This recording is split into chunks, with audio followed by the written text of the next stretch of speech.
Excellencies, our very presence here today, representing our countries together in the same room, part of the same conversation, is in itself a deep expression of our commitment to multilateralism. What is also now important is that this is a place for our hopes and our trust in the framework provided by the United Nations.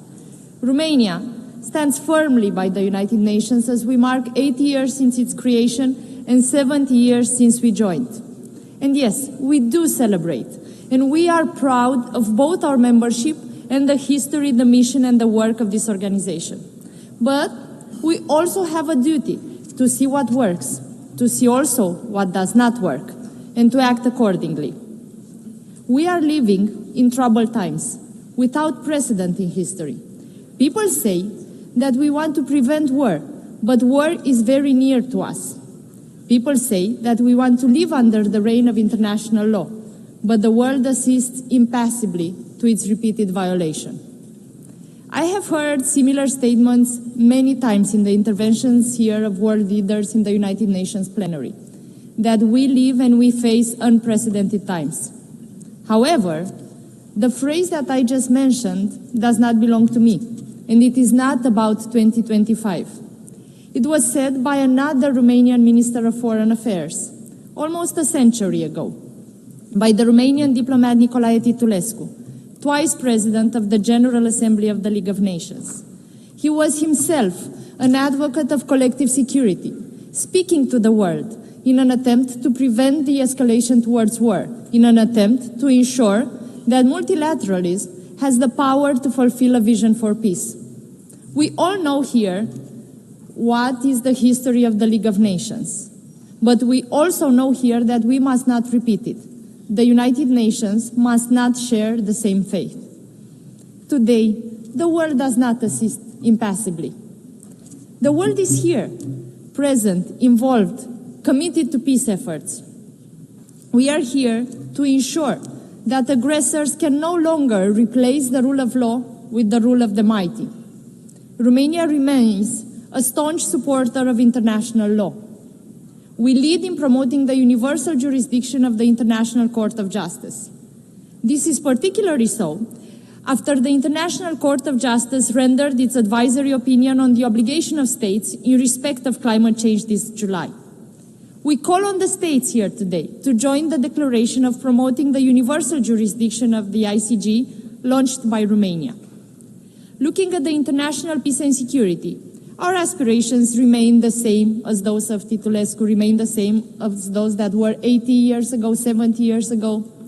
For almost 4 years, we have been witnessing a fully fledged war of aggression against Ukraine, started by Russia, uninvited and unprovoked. A war that has unleashed the greatest security crisis in Europe in recent history and challenged the rule-based international order. We must respond to that challenge. The latest violations of the sovereign airspace of Poland, Estonia, Denmark, and of my country, Romania, by reckless actions aimed to provoke, were condemned by many other countries here in New York at the UN Security Council, and we are grateful for that. We once again proved together that provocations meant to destabilize our alliances and to put pressure on our unity have achieved the exact opposite. Any common challenge unites us more. We know and reaffirm that we are stronger together, that the prosperity of any of us is based on the security of all of us. The war in Ukraine, which is carried out both conventionally and hybrid by Russia and its allies, potentially might affect the maritime security in the Black Sea area, and it challenges already the resilience of the neighboring states. We, the United Nations, must act with the conviction that a just and lasting peace in Ukraine is in everybody's interest. We welcome the ongoing US and European leaders' efforts in that respect, and we urge for an immediate, complete and unconditional ceasefire.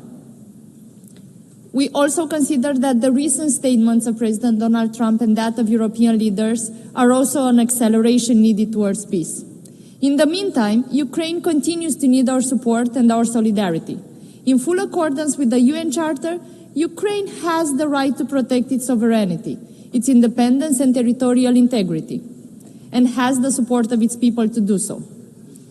Romania's support has been substantial, and multifaceted, and we will continue to stand with Ukraine for as long as it is needed, because their security, peace there, is also connected directly to our own security and prosperity. The government of Romania supports the pursuit of justice and accountability on the brutal war of aggression of the Russian Federation against Ukraine. Looking at the global map, we are also concerned about the escalation of tensions and conflicts in the Middle East.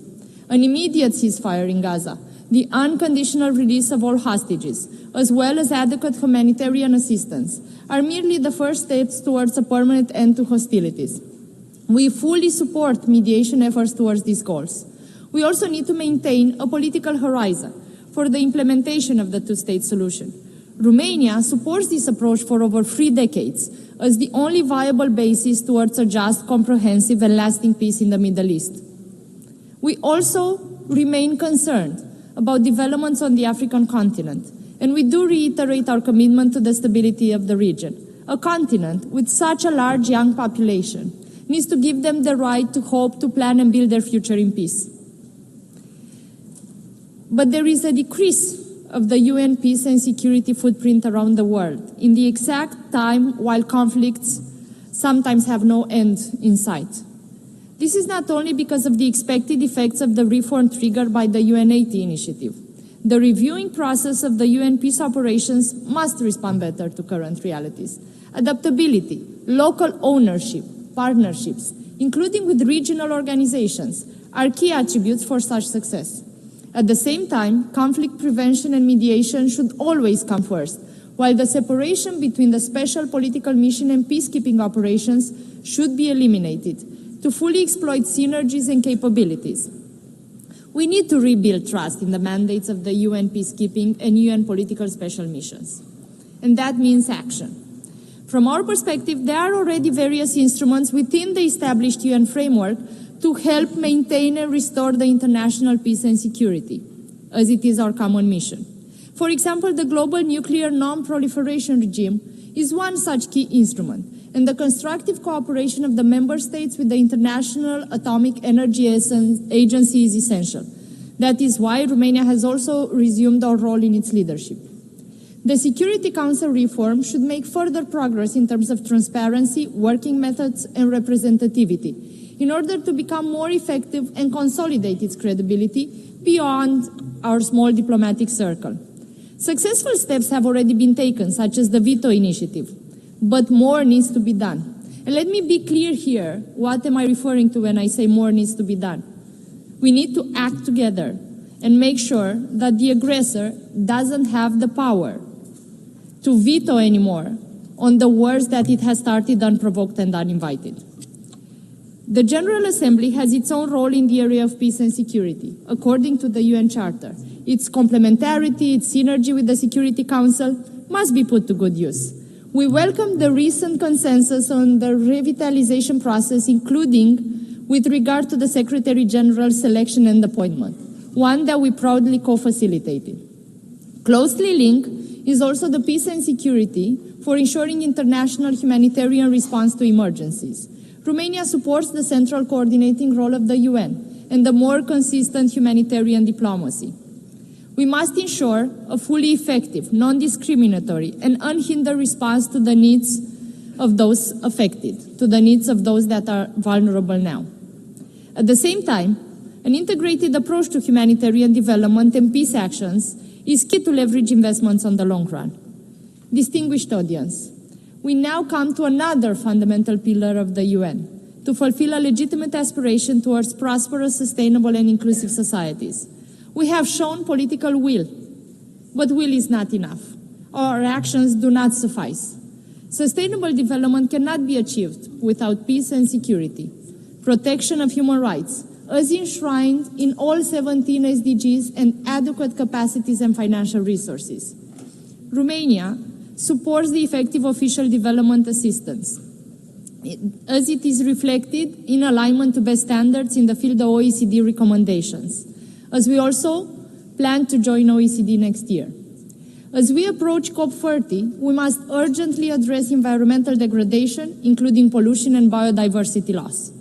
We are also committed to achieve climate neutrality by mid-century and we join efforts to keep the 1.5 degrees Celsius target alive.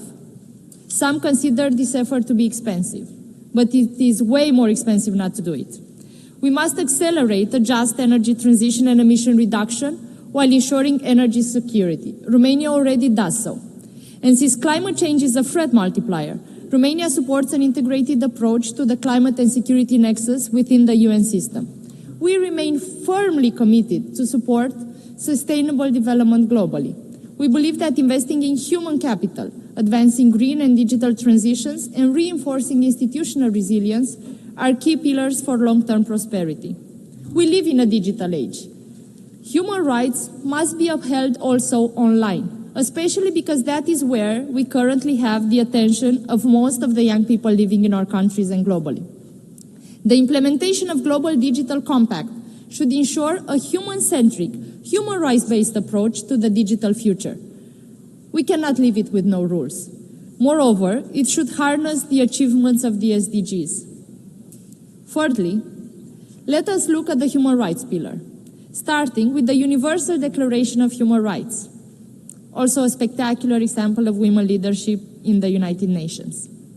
We have progressively built a complex system to ensure that the fundamental rights and freedoms are protected, respected, and fulfilled. Our shared values and goals are still not met, but we have the necessary means at our disposals. Romania believes we can succeed if we continue to uphold the universality, indivisibility, and interdependence of all human rights. We cannot dilute existing commitments. We cannot afford to accept pushbacks. We must ensure adequate, predictable, and sustainable funding for human rights. That is the only way. Each of us has the ability, but also the responsibility to act, since human rights, democracy, and the rule of law come hand in hand. Furthermore, the civic space is a vital component of resilient and democratic societies. We have witnessed this firsthand in Romania as well. It is essential that we rely on civil society. Romania advocates for the meaningful participation of civil society actors and human rights defenders in all UN human rights processes. The voices of youth must be heard. Gender equality in law, but also in practice, must remain a priority and is a priority for my country. We are imperfect in following that priority, but we are doing our best. We celebrate now 30 years since the adoption of the Beijing Declaration and its platform for action. And we must show real progress in terms of gender parity, combating discrimination and harmful stereotypes, eliminating pay gaps, as well as violence and abuse. We look forward for the upcoming session of the Commission of the Status of Women to deliver results on the implementation of the Beijing Agenda further. Romania welcomes the adoption of UN Convention Against Cybercrime, which will contribute to preventing and combating the misuse of technology, besides safeguarding fundamental rights and freedoms. We have actively contributed to its negotiation, and we believe that many international and regional instruments should be used in its implementation. For example, Cybercrime Program Office of the Council of Europe from Bucharest has achieved major impact worldwide. It has benefited more than 140 countries since its creation a decade ago. The Southeast European Law Enforcement Center, also hosted by my country, has brought an important contribution in the fight against transnational crime in all its forms, in the region and beyond. We should also bear in mind that disinformation with malign intent has dire consequences for democracies. They have tried to influence our democracy at home in Romania, and they have failed. They will try again, and we must ensure they will fail again. In neighboring Republic of Moldova, in about 12 hours from now, the polls open.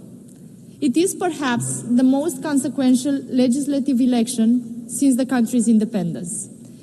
In the run-up to these elections, we have seen reports from Moldova that witness malign foreign interference and disinformation on an unprecedented scale, directed by Russia through proxies inside and outside Moldova. The intent, as we see it, is clear: to deny the Moldovan voters the legitimate right to freely decide the future of their own country. Our neighbors are a young and vibrant democracy They have proved courage, resilience, and vision. But now they are challenged with the powerful tools of an authoritarian state. Ladies and gentlemen, we must ensure a swift implementation of the Pact for the Future, our building block for action on the whole range of UN activities. And we must be responsible and ambitious with the UN reform process, particularly with regards to the UN 80 initiative. Romania supports efforts towards more efficiency and effectiveness in mandate delivery, as well as a system-wide approach to harness synergies and eliminate duplications. We simply cannot afford not to do so. At the same time, the UN can function properly only if it is adequately funded. In conclusion, I would like to renew our support to the UN system for a better world and a prosperous future. You can count on Romania, and Romania counts on the United Nations. Thank you for your attention.